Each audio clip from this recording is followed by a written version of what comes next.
motherfucking designer right now. Assalamualaikum warahmatullahi wabarakatuh. Saya Ilham Martua dari Munte dengan NIM 21032070. Di sini saya akan menjelaskan tugas video saya, yaitu mata kuliah Ekonomi Manajemen Risiko dan Bisnis.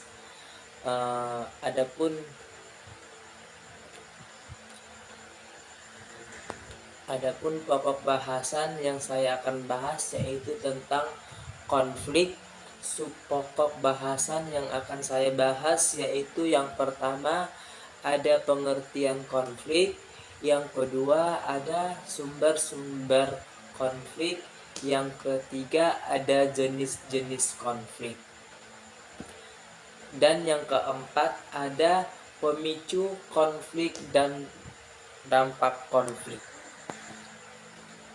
Baik, menurut Durbin AJ, konflik dalam konteks yang digunakan mengacu pada pertentangan orang atau kekuatan yang menimbulkan ketegangan. Hal ini terjadi ketika dua pihak atau lebih individu, kelompok, organisasi memahami tujuan atau peristiwa. Menurut Ejan dan Jin, konflik diartikan sebagai ketidaksepakatan mengenai tujuan atau cara mencapai tujuan tersebut. Hal ini dapat dipandang sebagai eksitasi simultan dari dua yang lebih motif yang lebih sesuai. Pendekatan rutin lainnya terhadap konflik adalah seseorang menghalangi orang lain untuk mencapai tujuannya. Seseorang mungkin menyadari bahwa adanya konflik dengan rekan kerja dan ingin menyerang oleh keengganan rekan kerja tersebut untuk mengatasi atau menyelesaikannya. Selanjutnya yaitu konflik adalah situasi di mana dua atau lebih individu, kelompok atau entitas memiliki ketidaksepakatan atau perbedaan yang signifikan yang dapat mengarah pada ketegangan atau pertentangan atau bahkan pertempuran. Konflik dapat terjadi di berbagai konteks, termasuk dalam hubungan interpersonal, organisasi, politik, internasional, dan bahkan dalam diri individu. Ada beberapa jenis konflik. Beberapa jenis konflik yaitu termasuk konflik interpersonal, konflik interpersonal, konflik antar individu, konflik antar kelompok, dan konflik antar budaya. Setiap jenis konflik memiliki karakteristik sendiri, tetapi mereka semua melibatkan perbedaan persepsi, nilai, kebutuhan, atau tujuan antara pihak-pihak yang terlibat.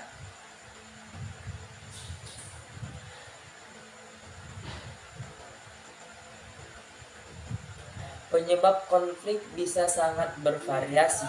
Mereka bisa berasal dari perbedaan dalam nilai-nilai kebutuhan atau tujuan, kurangnya komunikasi yang efektif, kesalahpahaman, persaingan untuk sumber daya yang terbatas, atau ketidakadilan.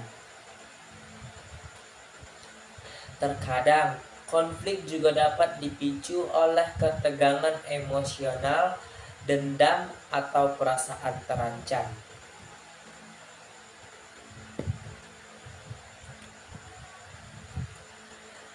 Selanjutnya yaitu ada dampak dari konflik juga beragam. Di satu sisi, konflik dapat merusak hubungan, mengganggu produktivitas, atau bahkan menyebabkan kekerasan fisik atau psikologis. Namun, di sisi lain, konflik juga dapat menjadi katalisator untuk perubahan positif, meningkatkan pemahaman antara pihak yang terlibat atau mendorong inovasi. Selanjutnya yaitu ada manajemen konflik menjadi penting untuk mencegah eskalasi yang merugikan.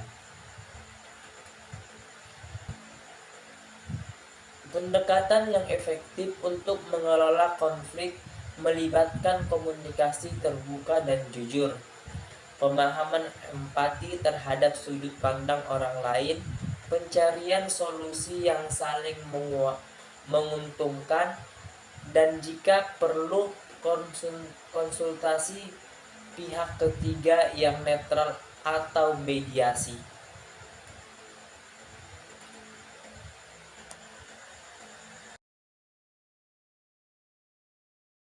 Hal-hal yang tidak boleh dilakukan oleh internal audit adalah sebagai berikut, yaitu penentuan risk effect atas resiko-resiko. Pemerintah menentukan proses manajemen risiko, pengambilan keputusan atas tidak lanjut terhadap risiko, menindaklanjuti risiko dengan mengatasnamakan manajemen, memegang tanggung jawab terhadap manajemen risiko.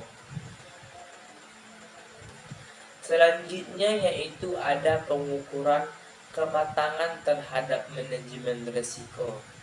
Merupakan langkah yang sangat penting dalam mengevaluasi sejauh mana organisasi telah mengadopsi dan menerapkan praktik manajemen risiko yang efektif.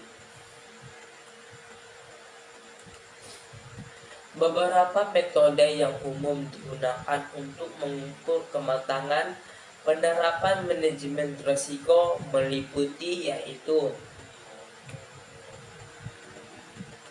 yang pertama ada model kematangan manajemen risiko, yaitu model kematangan manajemen risiko adalah kerangka kerja yang mengidentifikasi tahapan-tahapan dalam perjalanan organisasi menuju penerapan manajemen risiko yang efektif.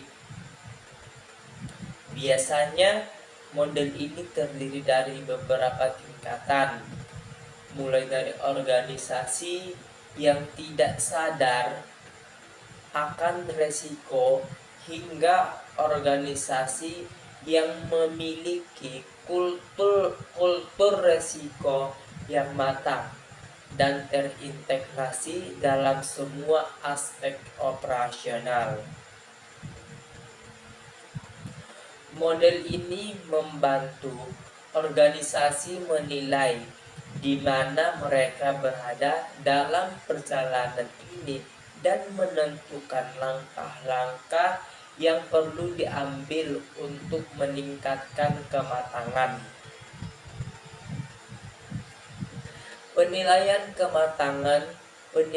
kematangan adalah proses yang sistematis untuk mengevaluasi sejauh mana organisasi telah mencapai kematangan penerapan manajemen risiko. Ini melibatkan kriteria atau indikator tertentu untuk menilai berbagai aspek risiko seperti kebijakan prosedur, budaya organisasi, dan kompensasi karyawan. Hasil penilaian ini dapat digunakan untuk mengidentifikasi area-area yang mana perlu perbaikan. Audit internal dapat digunakan untuk mengevaluasi efektivitas implementasi praktik manajemen risiko yang ada di dalam organisasi. Audit ini dapat mencakup penilaian terhadap kepatuhan, terhadap kebijakan dan prosedur, pengujian terhadap kontrol internal yang ada, serta evaluasi terhadap pelaporan dan pemantauan risiko. Selanjutnya ada survei dan wawancara. Survei dan wawancara dengan karyawan dari berbagai tingkatan dalam organisasi dalam memberikan wawasan tentang persepsi mereka terhadap manajemen risiko dan sejauh mana praktik-praktik tersebut telah diadopsi dalam praktik sehari-hari. Selanjutnya yaitu ada benchmarking, yaitu perbandingan kinerja manajemen risiko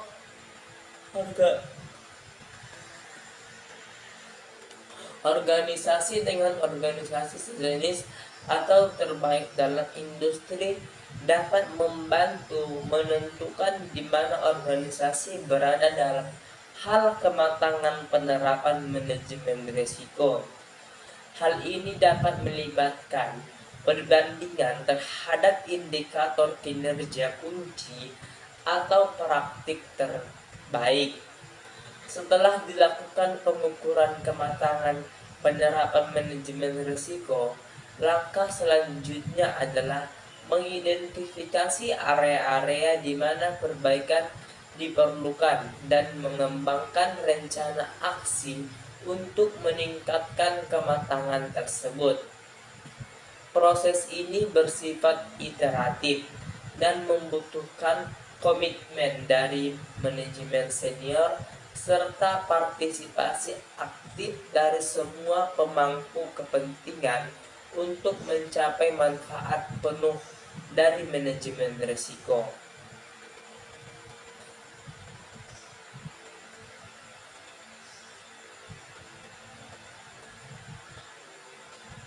Selanjutnya ada pengukuran kematangan penerapan manajemen risiko, yaitu pengukuran terhadap tingkat kematangan penerapan manajemen risiko berguna dalam memperoleh gambaran sejauh mana organisasi menentukan, menilai, mengelola, dan memantau risiko.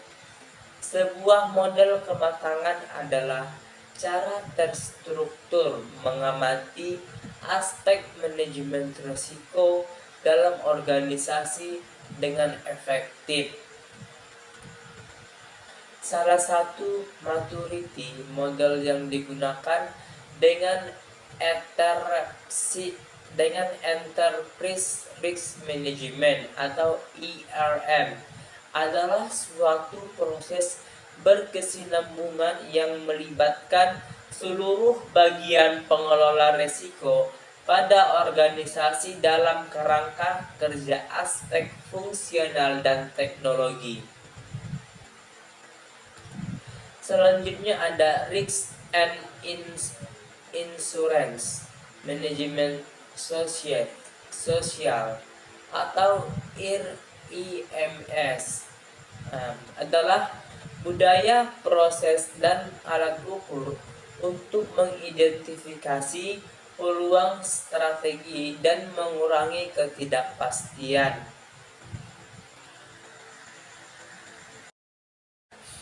Dengan mengatasi sumber konflik, kita dapat mengurangi kemungkinan terjadinya konflik yang merugikan dan mempromosikan hubungan yang lebih harmonis dan produktif.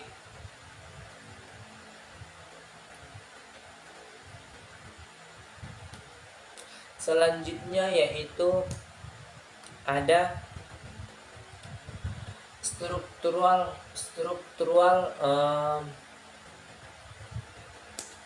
nilai-nilai. Nah, menurut Furlong, perbedaan nilai kehidupan mencakup hal yang berlaku secara umum seperti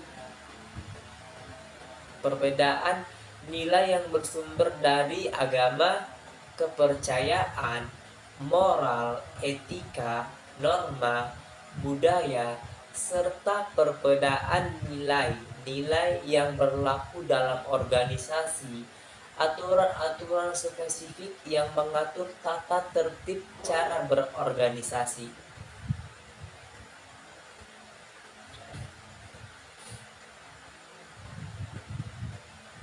Ketika nilai yang diyakini oleh pihak yang berkonflik berbeda dan cara pandang berbeda, perbedaan ini akan menimbulkan yang namanya konflik. Selanjutnya yaitu ada relasi atau hubungan. Menurut trigger atau pemicu dari konflik yang bersumber pada hubungan yang negatif dan diburuk di masa lalu. Ini akan menumbuhkan bibit-bibit konflik serta persepsi negatif. Stereotip. Hubungan yang negatif antar individu atau kelompok ini akan membakar amarah dan menyebabkan konflik.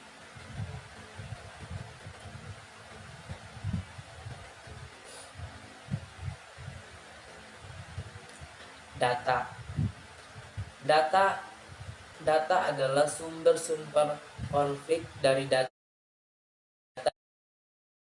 tidak benar keabsahannya, data yang tidak lengkap, perbedaan informasi yang simpang siur, atau dapat berupa interpretasi data yang berbeda, atau data yang terlalu banyak atau sangat kurang. Intinya, perbedaan sumber-sumber data dapat menjadi sumber pemicu dari konflik.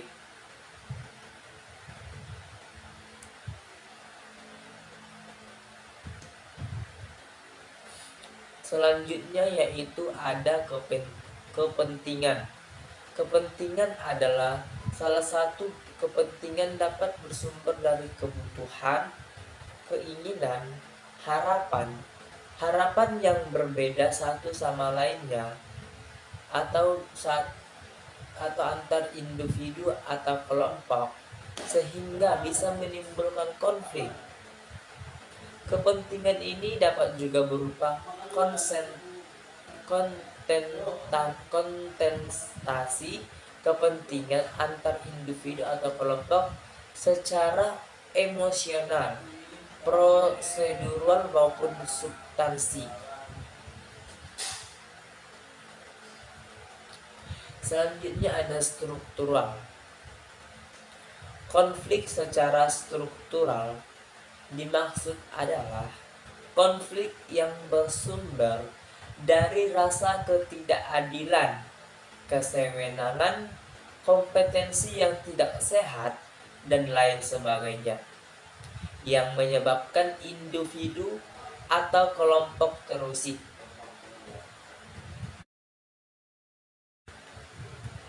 Konflik ini dapat saja menyentuh hal-hal yang berkaitan dengan ekonomi dan kewenangan. Selanjutnya yaitu ada jenis-jenis konflik. Jenis-jenis konflik dapat dibedakan berdasarkan isi dari konflik atau konten, di mana individu tidak setuju tentang cara Selanjutnya yaitu ada jenis-jenis konflik. Konflik dapat dibedakan berdasarkan isi dari konflik konten, di mana individu tidak setuju tentang cara menangani masalah tertentu. Konflik terkait masalah hubungan, relasi atau interaksi antar individu, di mana individu saling tidak setuju tentang satu sama lain. Selanjutnya yaitu ada konflik atas isi konten atau konten, dapat meningkatkan motivasi dan merangsang diskusi konflik terkait dengan hubungan relasional. Relasional dapat menurunkan kinerja, loyalitas, kepuasan, dan komitmen, bahkan berkonflik. Tersinggung, negatif, dan saling curiga.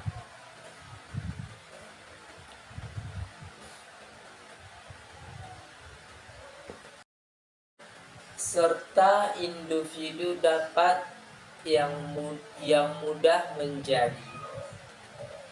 Menurut Jean and Manick, konflik hubungan berasal dari ketidakcocokan antara pribadi. Konflik tugas terkait dengan perbedaan pendapat dalam sudut pandang yang berbeda dan pendapat tentang tugas tertentu. Konflik proses mengacu pada pendekatan kelompok tugas, metode, dan kelompoknya mengenai terhadap proses bahwa konflik hubungan dan konflik proses bisa berbahaya bagi tujuan organisasi,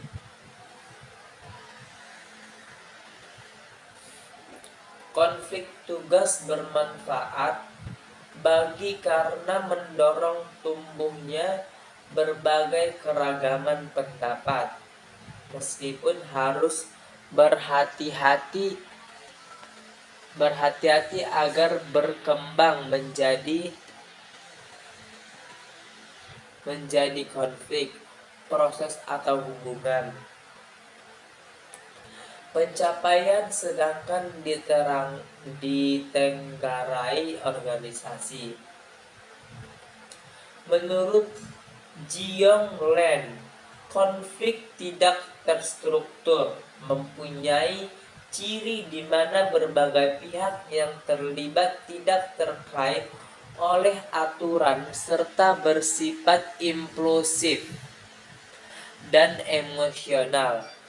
Konflik terstruktur sepenuhnya mempunyai ciri di mana pihak yang berkonflik terkait aturan-aturan, norma, dan standar etika tertentu. Menurut Jiong Len, konflik adalah konflik terstruktur sebagian mempunyai ciri di mana satu pihak tetap mengingatkan diri dengan aturan yang tidak terkontrol. Konflik revolusioner adalah salah satu bentuk ekstrim dari konflik yang tidak terstruktur. Konflik revolusioner ini mencirikan konflik dalam skala besar yang tidak terkait oleh peraturan, waktu, budaya, mitos, atau cara pandang yang sama. Selanjutnya ada sumber konflik: superioritas, ketidakadilan, kerentanan, ketidakpercayaan, ketidakberdayaan. Superioritas adalah tingkat individu, yaitu keyakinan rasa superior, tingkat individu yang berkisar pada keyakinan abadi seseorang bahwa ia lebih baik daripada orang lain dalam hal-hal penting. Kelompok sikap yang umumnya dikaitkan dengan keyakinan ini mencakup rasa keistimewaan, kelayakan, dan hak tingkat kelompok. Tingkat kelompok yaitu rasa superior. Tingkat kelompok ini mencakup keyakinan bersama tentang superioritas moral, pemilihan, hak dan takdir khusus yang berlaku pada kelompok tersebut. Selanjutnya ada ketidakadilan, yaitu tingkat individu. Tingkat individu penganiayaan yang dirasakan oleh orang lain atau oleh dunia pada umumnya. Pola pikir ini dapat menyebabkan individu untuk mengidentifikasi sesuatu sebagai tidak adil. Yang disayangkan adalah konflik ini yang ditimbulkan dari rasa ketidakadilan ini sering menyebabkan keterlibatan individu atau kelompok secara tidak tepat dan melakukan tindakan pembalasan yang tidak tepat pula. Selanjutnya ada tingkat kelompok, yaitu pandangan kelompok atas ketidakadilan mencerminkan keyakinan di dalam kelompok bahwa mereka memiliki keluhan yang signifikan dan sah terhadap kelompok lain. Pola pikir ini dapat memobilisasi pemberontakan kolektif yang kuat dan keras, terutama karena persepsi back to again. Bersama tentang ketidakadilan biasanya meningkatkan identifikasi dan kesetiaan yang dirasakan individu terhadap kelompok mereka. Selanjutnya yaitu ada kerentanan. Yang pertama tingkat individu, yaitu keyakinan inti dari kerentanan berkisar pada keyakinan seseorang bahwa ia terus-menerus melibatkan persepsi seseorang tentang dirinya sebagai bahaya internal atau eksternal yang kurang terkendali untuk tidak cukup memberinya rasa aman. Selanjutnya tingkat kelompok, yaitu seperti halnya dengan kerentanan tingkat individu. Hal-hal ini hadir dalam pandangan rasa kerentanan kolektif yang sekali lagi tampaknya tumbuh berkembang di antara kelompok etnis. Ketakutan tentang masa depan adalah penyebab paling umum dari konflik etnis dan seringkali menghasilkan kekerasan yang meningkat. Selanjutnya ada ketidakpercayaan dalam tingkat individu, yaitu peran dari rasa ketidakpercayaan ini berfokus pada dugaan permusuhan dan niat memfitnah orang lain. Perasaan bahwa orang lain akan menyakiti, menyalahgunakan, mempermalukan, menipu, berbohong, atau mengambil keuntungan biasanya melibatkan persepsi bahwa kesulitan atau bahaya yang terjadi pada individu tertentu disengaja atau hasil dari kelalaian yang tidak dapat dibenarkan dan biasanya bersifat ekstrim. Pada tingkat kelompok, yaitu perpanjangan dari rasa ketidakpercayaan tingkat individu kepada kelompok yang lebih besar. Rasa ketidakpercayaan kelompok berfokus secara khusus pada persepsi kelompok pihak luar kelompok dan berputar di sekitar keyakinan bahwa yang lain tidak dapat dipercaya, dan menyembunyikan niat memfitnah terhadap kelompok.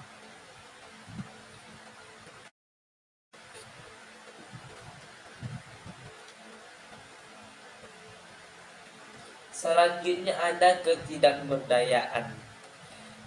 Dari segi tingkat individu, adanya keyakinan bahwa tindakan yang direncanakan, yang dilaksanakan dengan hati-hati pun akan gagal menghasilkan hasil yang diinginkan.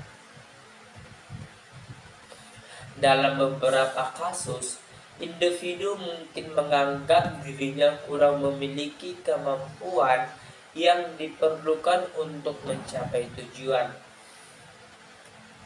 Dari segi tingkat kelompok, yaitu menggambarkan kepercayaan dan ketergantungan.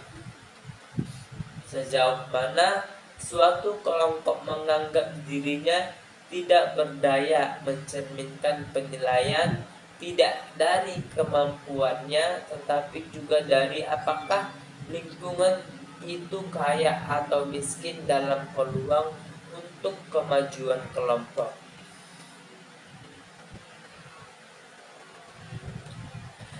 Dampak konflik. Dampak negatif konflik tidak dikelola. Jika tidak dikelola dengan baik, konflik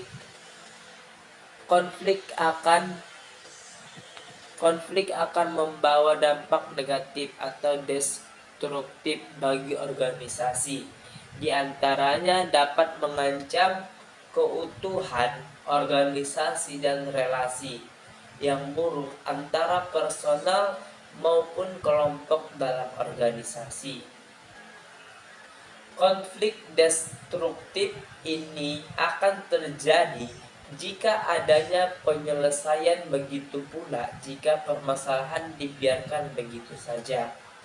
Energi positif akan hilang dan berubah menjadi energi negatif yang pada akhirnya baik individu maupun kelompok akan teredukasi sehingga terjadi polarisasi kelompok dalam organisasi. Dampak konflik. Dampak positif konflik suatu organisasi tanpa konflik mungkin akan menjadikan organisasi tertentu apatis. Konflik mengidentifikasi adanya keterlibatan, komitmen, dan kepedulian setiap insan organisasi. Konflik dapat merangsang pembaharuan dan peningkatan hubungan interpersonal yang terus-menerus. Tanpa konflik, orang tidak akan belajar bagaimana cara menghadapi, menyelesaikan masalah atau konflik di antara mereka.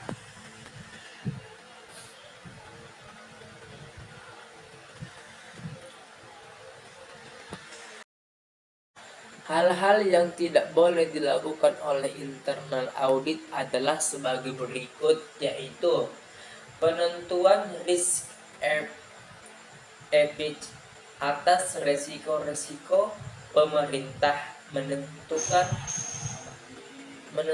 proses manajemen risiko, pengambilan keputusan atas tidak lanjut terhadap risiko, menindaklanjuti risiko dengan mengatasnamakan manajemen, memegang tanggung jawab terhadap manajemen risiko. Selanjutnya yaitu ada pengukuran kematangan terhadap manajemen risiko. Merupakan langkah yang sangat penting dalam mengevaluasi sejauh mana organisasi telah mengadopsi dan menerapkan praktik manajemen risiko yang efektif. Beberapa metode yang umum digunakan untuk mengukur kematangan penerapan manajemen risiko meliputi yaitu yang pertama ada model kematangan manajemen risiko, yaitu model kematangan manajemen risiko adalah kerangka kerja yang mengidentifikasi tahapan-tahapan dalam perjalanan organisasi menuju penerapan manajemen risiko yang efektif. Biasanya, model ini terdiri dari beberapa tingkatan, mulai dari organisasi yang tidak sadar akan risiko hingga organisasi yang memiliki kultur risiko yang matang dan terintegrasi dalam semua aspek operasional. Model ini membantu organisasi menilai di mana mereka berada dalam perjalanan ini dan menentukan langkah-langkah yang perlu diambil untuk meningkatkan kematangan. Penilaian kematangan adalah proses yang sistematis untuk mengevaluasi sejauh mana organisasi telah mencapai kematangan penerapan manajemen risiko. Ini melibatkan kriteria atau indikator tertentu untuk menilai berbagai aspek risiko seperti kebijakan prosedur, budaya organisasi, dan kompensasi karyawan.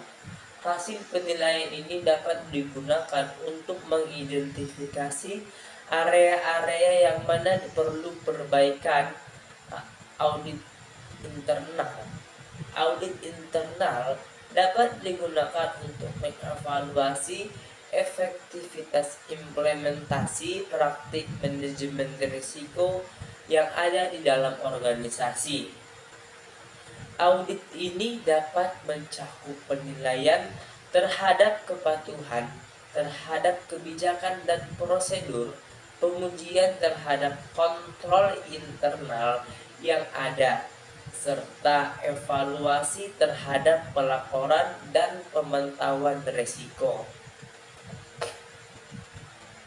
Selanjutnya ada survei dan wawancara. Survei dan wawancara dengan karyawan dari berbagai tingkatan dalam organisasi dalam memberikan wawasan tentang persepsi mereka terhadap manajemen risiko dan sejauh mana praktik-praktik tersebut telah diadopsi dalam praktik sehari-hari.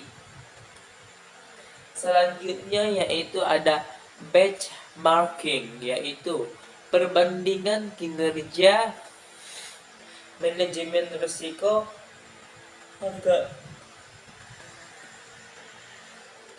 organisasi dengan organisasi sejenis atau terbaik dalam industri dapat membantu menentukan di mana organisasi berada dalam hal kematangan penerapan manajemen risiko. Hal ini dapat melibatkan perbandingan terhadap indikator kinerja kunci atau praktik terbaik. Setelah dilakukan pengukuran kematangan penerapan manajemen risiko, langkah selanjutnya adalah mengidentifikasi area-area di mana perbaikan diperlukan dan mengembangkan rencana aksi untuk meningkatkan kematangan tersebut.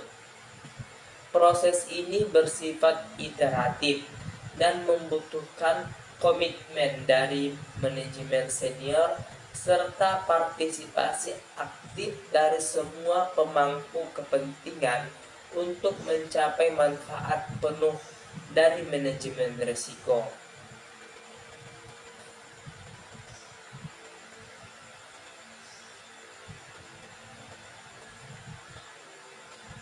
Selanjutnya ada pengukuran kematangan penerapan manajemen risiko, yaitu pengukuran terhadap tingkat kematangan penerapan manajemen risiko berguna dalam memperoleh gambaran sejauh mana organisasi menentukan.